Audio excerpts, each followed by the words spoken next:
How is it going, everybody? How are you guys doing? As you can see by the title and the slide number one up on your screen right now, we're going to be talking about the reasons why most people stay broke and how to avoid it. Now, this is a very, very general, broad vision. Everybody's situation is different, right? But this is kind of just like a general things to look out for and to be aware of. So let's just get right into it. Not going to be a super long video.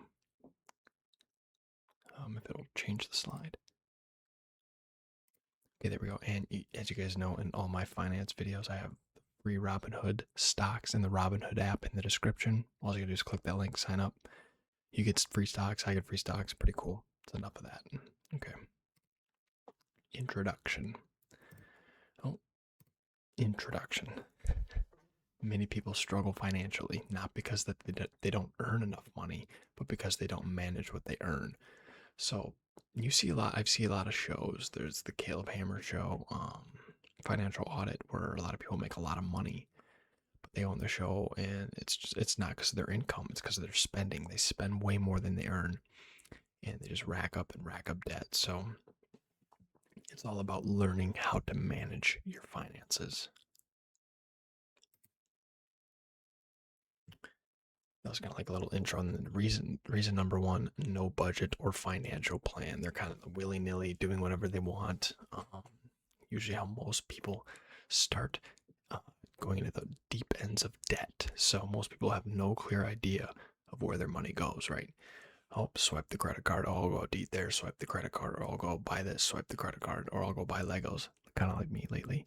Swipe the credit card, right? But if you don't know where that money's going, you're not planning for it. It can that statement balance adds up fast, you know. Without a plan, spending becomes emotional or impulsive.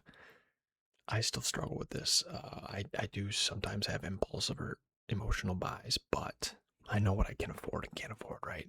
Because I know how much money I make. I keep track of that. So my emotional or impulsive buys are within my budget. I'm not just buying whatever the heck I see when I want it, like not like that. So you gotta without a plan, you're just gonna start spending emotionally and crazy, crazy stuff, crazy spending. I've done it before. We've all done it probably. So just keep track of that. Keep that in mind. Budgeting helps you take control and prioritize needs over wants. Yeah, blah, blah, blah. Here's something you can try here. The 50-30-20 rule. That's kind of why I went blah, blah, blah, because it's very, very standard. A lot of the finance guys say it. 50% on needs, 30% on wants, 20% on saving, retirement, stuff like that. So 50% on stuff you need. You need. That's your rent, your mortgage, your food, your gas, those kind of things. 30% on wants, that Lego set. You want to buy a video game, you want to buy this or that, get your hair done, whatever it is, right? And then 20% on savings or retirement, stuff like that. Do some more research on that one if you're unfamiliar. Okay. Okay, what do I got here? Oh, yeah, reason number two, living above their means. This is a big one. A big one. I'm sure many of you have friends or even family probably that drive a super expensive, souped up truck, or a nice big brand new Cadillac. I don't know, whatever it is, right? Where that's the bank's car. That's the bank's car. The bank has a big lien on it. They're paying out the wazoo for that bad boy. Many people spend more than they earn, often using credit to fill the gap or financing a car they can't afford. Things like that. I use that example because I see it all the time. Yeah, and that's the lifestyle inflation. Keeps people stuck no matter their income. Sorry about that. Learn to live comfortably below your means. Focus on value, not appearances. Buy the cheap Walmart clothes, buy the cheap Walmart underwear. Actually, buy underwear if you're a guy. Don't wait till Christmas. Buy the underwear and the socks. I I have issues with that. But seriously, don't go too crazy, man. It's not all about appearances. Who cares what people think? Who cares what people think? This is a huge one. Huge, huge, huge one. no emergency fund. So emergencies can happen. Your car repairs, medical bills, you get fired, your job, you get laid off, that kind of thing. They pop out of nowhere. And if you have no stacked up cash, no stacked up emergency fund, good luck.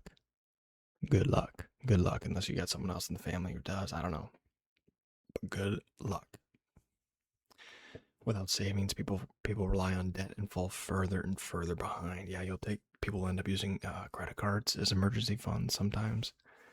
That's a bad idea unless you're really, really, really needing it. Please don't do that unless you really like no resort. But be careful with that, as obviously interest stacks up a lot. So a general rule is an emergency fund of 3 to 6 months of expenses of your everything that you need, your needs. 3 to 6 months of your needs, so your rent, your food, gas, whatever else it may be, daycare, those kind of things. 3 to 6 months. Start with a small goal amount. Many people say they want $1,000 emergency fund, but that's not a lot these days. So maybe say you want 5,000. Start with 5,000. Make that your goal. Get to the 5,000, and then slowly build upon that. Just keep building it up.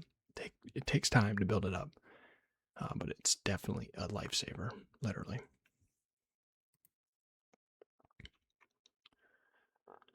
Reason number four.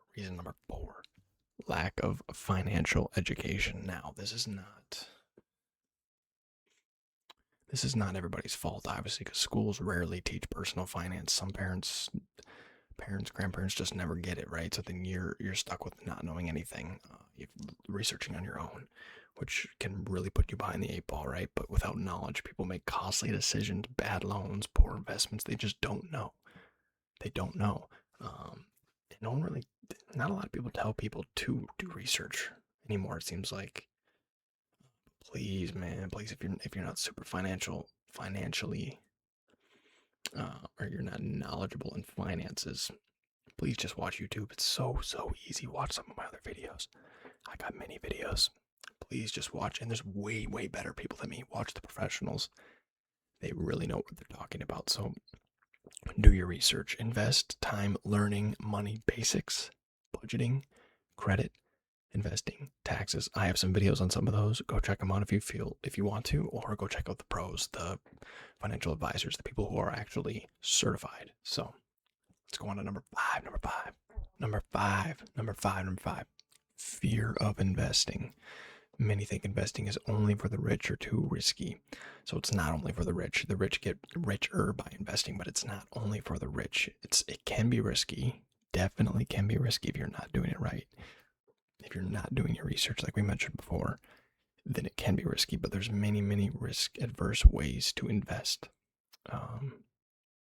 Avoiding investing means losing to inflation and missing compounding growth. And then I put steroid of money.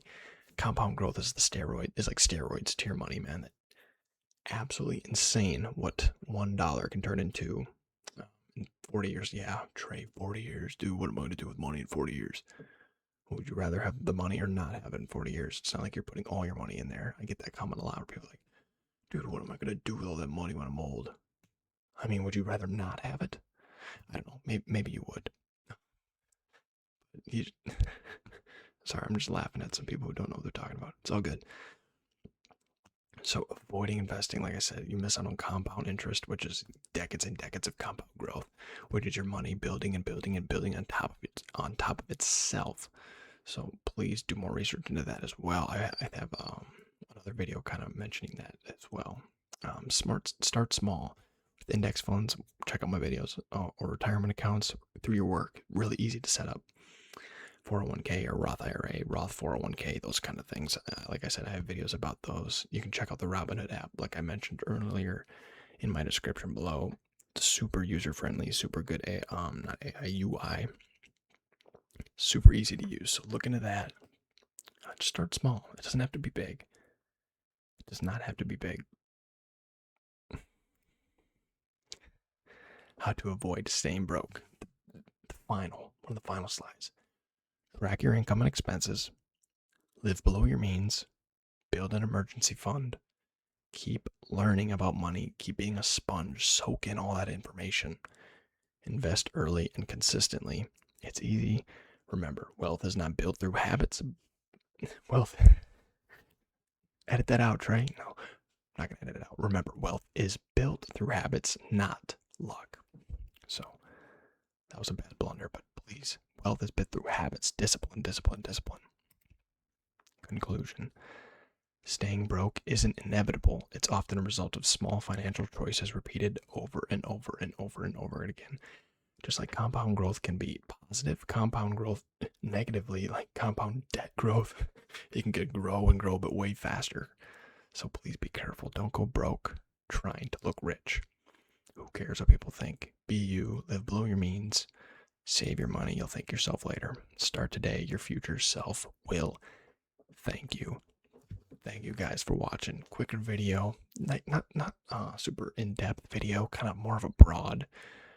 Just for those of you who may not be super knowledgeable in finances, please do some research. Watch my other videos. Watch some professionals. Watch their videos. I just want you guys to be successful and live the lives you want to live. So thank you guys so much for watching. Have a good rest of your day. Deuce.